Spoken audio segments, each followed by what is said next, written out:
Eddie. My friends call me Ned. Welcome to Ned's Garage. I'm going to install a new oil pan and gasket on my 2011 Ram 1500 4x4 with the 5.7 liter Hemi engine. If you'd like to see a video on how I remove the oil pan, please click on the link in the description.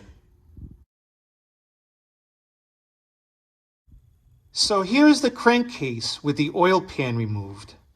I need to clean the grime and any rust off the block so there is a clean surface for the gasket to seal to.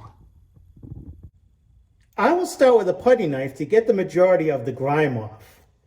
Then I'll use some fine grit sandpaper on the difficult areas, and when I'm done with the rough stuff, I will clean the bottom of the block with some brake clean sprayed onto a clean rag to wipe away the grime and oil. I'm going to do that now off camera, and I'll come right back and show you how I made out.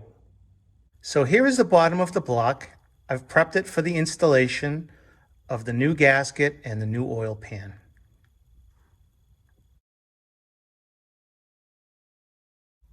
Here is the old oil pan.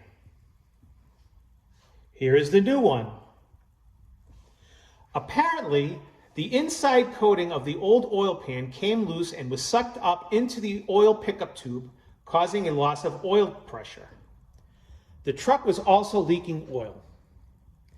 I don't know the history of this truck as I bought it used and I'm the 5th owner. Perhaps the last owner tried doing a quick repair on the truck using substandard parts and then unloaded the truck on me. In the parts catalog, there are oil pans from different manufacturers that ranged in price from $30 to $175. This one made by Mopar was $175. It is stamped with a Chrysler logo. The one I took off the truck does not. The oil pan gasket includes a windage tray in a one-piece design.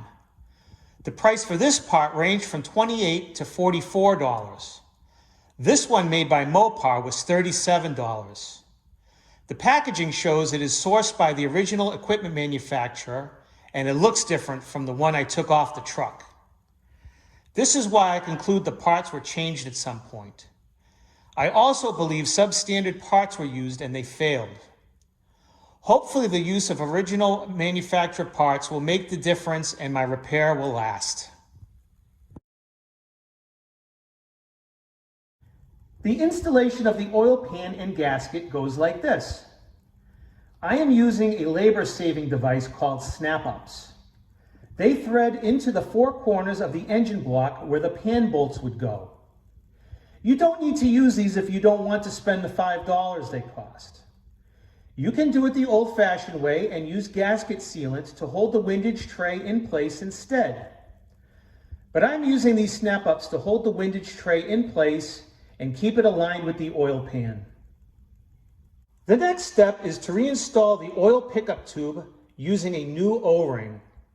A new O-ring is required when you remove the pickup tube. A 13mm nut and a 13mm bolt hold the tube to the crankcase and oil pump. Then I will thread the oil pan bolts loosely into the block, noting where the 3 different bolts go. 2 bolts have the additional duty of holding some bundled electrical connectors, and 1 bolt has the additional duty of holding up oil lines running from the transmission to the transmission cooler. I marked where these go with some yellow tape so I don't need to think about it when I'm under the truck. There is a particular pattern for which to install the oil pan bolts. It is similar to a star pattern but with 21 bolts. You want to start from the center of the pan and work outwards. When you get to the corners, just continue in the order you have been until all the bolts are in. Meaning 1, 2, 3, 4, 5, 6, 7, 8, 9, 10, 11, 12, 13, 14, 15, 16, 17, 18, 19, 20, 21. Don't tighten these bolts yet. At first, just get them started. When they are all in, using the same pattern, bottom them out, but still don't tighten them. Finally, using that same pattern, torque them to 105 inch-pounds. We are doing all this so the gasket makes the best seal it can. We don't want any oil leaks.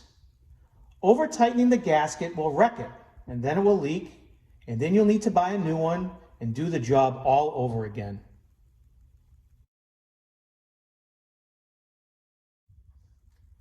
Here are the snap-ups installed in the bottom of the block.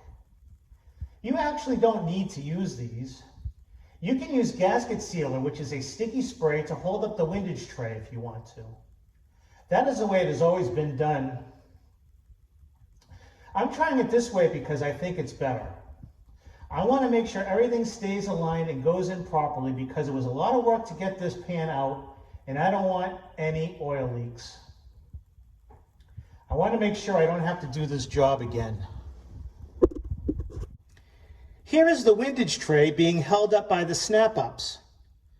Look how nice it holds the windage tray up and allows me to easily install the oil pickup tube. Here is the oil pickup tube reinstalled with a new O-ring.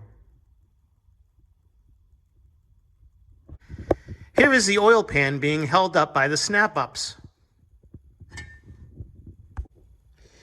Here is the oil pan with the bolts in place and bottomed out, but not torqued yet. Okay, there's the oil pan all torqued up and completely installed. Time to fill it up with oil and check for leaks.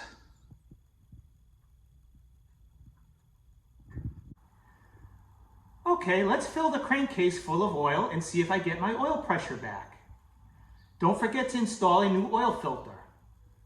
This engine takes 7 quarts of 5W20.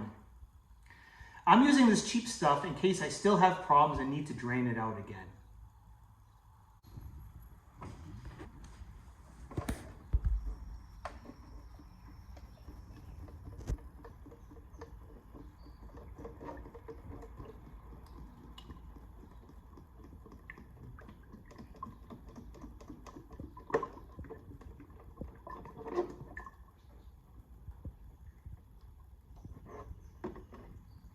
Six more. Okay, let's see if I get my oil pressure back. We're looking for about 50 psi at idle.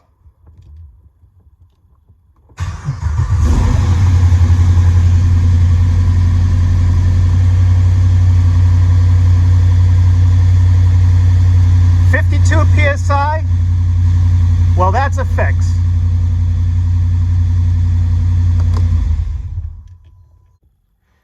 I can go ahead and put this truck back together again.